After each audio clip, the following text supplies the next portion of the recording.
Thank you. Your Excellency, President Lula de Silva, Your Highness, Excellencies, Namaskar and good evening. It is my privilege to represent Prime Minister Narendra Modi at this virtual meeting of BRICS leaders. I convey his warm greetings to all of you. The state of the world today, Excellencies, is a cause for genuine concern. The last few years have witnessed the devastating impact of the COVID pandemic, major conflicts in Ukraine and the Middle East, West Asia, volatility in trade and investment flows, extreme climate events, and a discernible slowing down of the SDG agenda. In the face of these challenges, the multilateral system appears to be failing the world.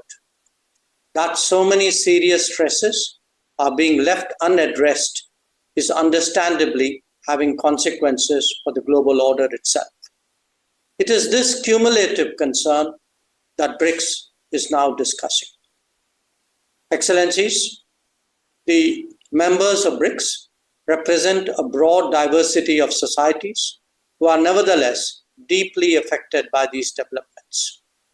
Even in the past, our endeavor has been to find common ground between our respective national policies and to act on that basis. Today, the focus is on stabilizing the international economy and the world order. But it is equally essential that we turn our attention to ongoing conflicts, not least because they have direct developmental and supply chain implications. Furthermore, as we head towards the next UN General Assembly session, an exchange of views on reforming multilateralism would be appropriate. The world, as a collective, is seeking a stable and predictable environment for trade and investment. At the same time, it is imperative that economic practices are fair, transparent, and to everyone's benefit. When there are multiple disruptions, our objective should be to proof it against such shocks. That means creating more resilient, reliable, redundant, and shorter supply chains. Not just that, it is also essential that we democratize manufacturing and production and encourage their growth in different geographies. Progress in that regard will contribute to regional self-sufficiency and relieve anxieties at times of uncertainties. Your Highness, Excellencies, trade patterns and market access are today prominent issues in the global economic discourse. The world requires constructive and cooperative approaches to promote trade that is sustainable. Increasing barriers and complicating transactions will not help. Neither would the linking of trade measures to non-trade matters. The BRICS itself can set an example by reviewing trade flows among its member states.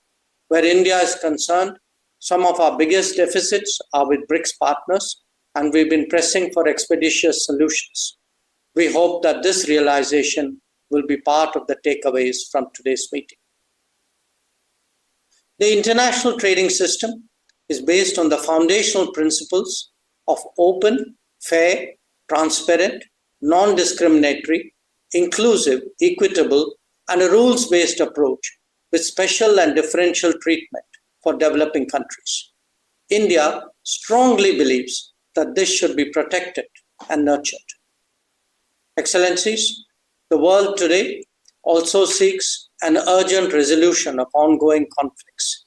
The global south has experienced a deterioration in its food, energy, and fertilizer security. Where shipping is targeted, not just trade, but livelihoods also suffer. A selective protection cannot be a global answer. An early end to the hostilities and undertaking diplomacy to ensure a durable solution is the obvious pathway before us. The working of international organizations in the last few years has witnessed major shortfalls in many areas. On key issues, we have unfortunately seen that gridlocks have undermined the search for common ground. These experiences have only made the case for reformed multilateralism generally, and that of the United Nations and its Security Council specifically, more urgent. The BRICS have taken a positive view of this need for reform, and we expect that it would collectively become a strong voice for much awaited change.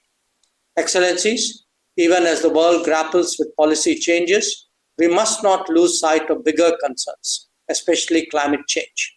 Sadly, both climate action and climate justice are currently slipping in global priorities. We need new thinking and initiatives as well.